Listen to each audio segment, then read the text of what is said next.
السلام عليكم البنات، كي دايرين؟ لاباس عليكم؟ نتمنى تكونوا في احسن الاحوال ديالكم وانتم كتشوفوا الفيديو ديال اليوم. ان شاء الله اليوم جيت نحضر معكم واحد الوصفه للعشاء ونتمنى طرقكم وتنال الاعجاب ديالكم.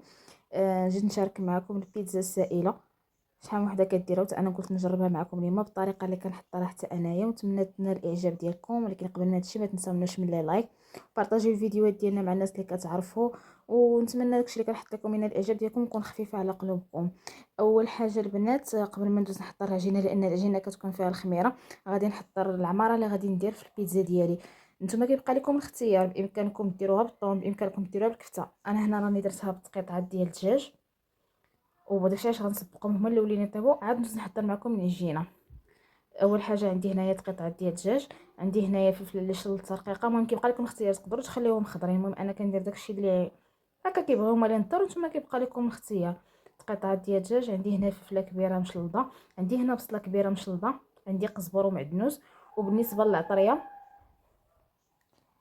عندنا، درت هنا الملح، درت البزار، درت شويه ديال الخرقوم البلدي، درت الثومه بودر، شويه ديال التحميره، وعندي هنا الزعتر محكوك. حكيتو هكذا غير ورق، حكيتو باش كتبقى ديك النسمه ديالو. هادشي اللي درت بالنسبه للعطريه. صافي غادي نضيف شويه ديال الزبيته روميه. صافي غادي نخلي الدجاجه ديالي حتى يتشحر على خاطرو ويتقلى، وطيب الفلفله والبصيله على تيساع. هذه اول مرحله كنبدا بها انايا، بما نيت الحشوه تبرد ومنين نجي فين نوجد العجينه حتى كتكون الحشوه ديالي بردات. وندوز دابا نحضر معكم العجينه ونوريكم الطريقه ديال التحضير. خليكم معايا. دابا البنات غادي ندوز نحضر معكم العجينه. بالنسبه للدجاج ديالي راه طاب وطفيت ليه. دابا غنحضر معكم العجينه اللي غنصايب بها البيتزا. اول حاجه غادي عندي هنا الماء دافي، غادي ندير كاس ونص ديال الماء، عبر العنبه، عندي هنا الزعتر، عندي معلقه سنيده، معلقه ديال الخميره والملح. غادي ندير هاد القوام كامل وغنحركهم.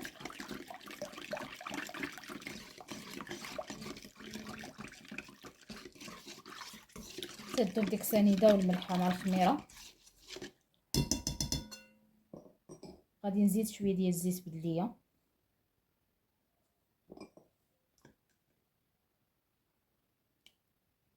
بحال تحضروا العجين العادي.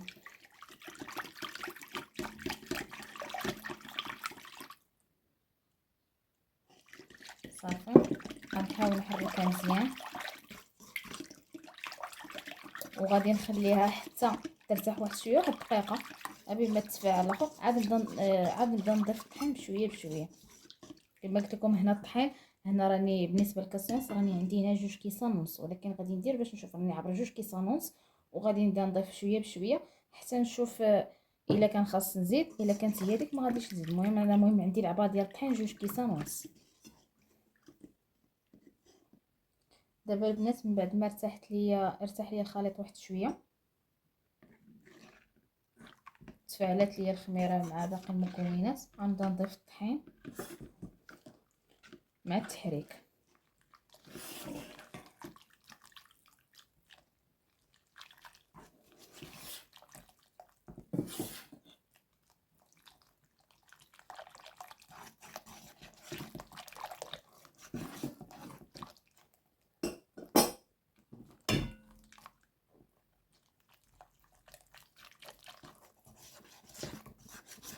حقيقه زوينه وما كتاخذش الوقت بزاف، دغيا كتوجد.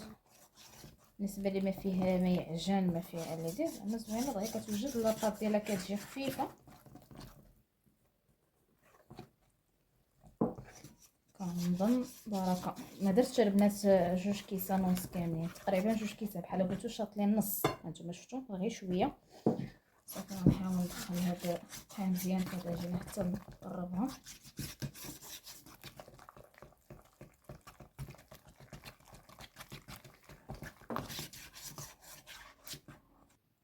هانتوما بنات، ها هو القوام ديال العجينه كيف كيجي، يعني ماشي عاقد بزاف وماشي جاري بزاف، تيكون ثقيل على ديال الكيك. وديك الساعه نتوما كيبقى لكم على حسب نوعيه ديال الطحين، تقدر تهز لكم 2 كيسان بحال، تقدر 2 كيسان ونص، نتوما على حسب نوعيه ديال الطحين، حيت ملي كتهز ليا 2 كيسان ونص على حسب كل مره ونوعيه ديال الطحين. دابا اكتفيت غير ب2 كيسان صافي. دابا غادي نسرحها في اللاطه. دابا البنات راني غادي نخوي العجينه ديالي في اللاطه. حاولوا ديروا شي كاغيط هكا الورق ديال الطهي يكون ماركه مزيانه باش ما تلصق لكم ما والو. صافي وغادي نخوي العجينه ديالي. شوفوا القوام ديالها كي كيجي.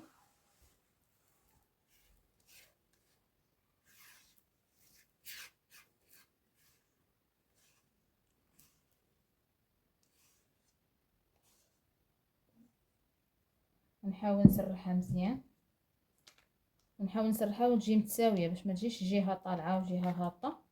نحاول نقادها مزيان.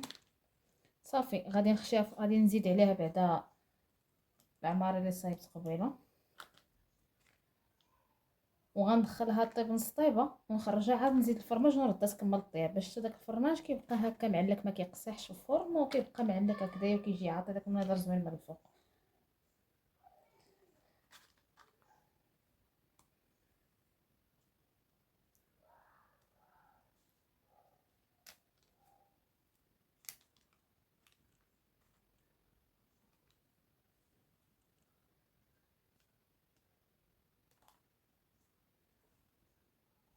دابا البنات من بعد ما سرحنا العجينه غادي ناخذ اي نوع ديال الصوص بغيتو ديروها كصوص دجاجه كما درت انا تقدروا ديروها، بغيتو تصايبوا صوص طماطيشه كتصايبوها.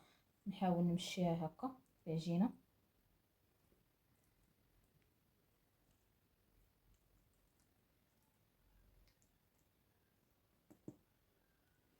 حاولوا العجينه تقاده باش ما تجيكمش هكا غليظه، لان مازال فيها هي الخميره راه مازال غادي تنفخ في الفران.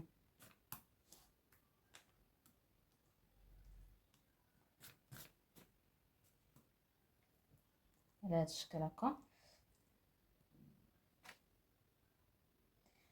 صافي. وغادي ندير العماره اللي طيبت قبيله. كما قلت لكم نتوما كيبقى لكم الاختيارات، تقدروا ديروا طون، تقدروا ديروا اللي بغيتو كفته. انا درت هاد قطعه ديال الدجاج.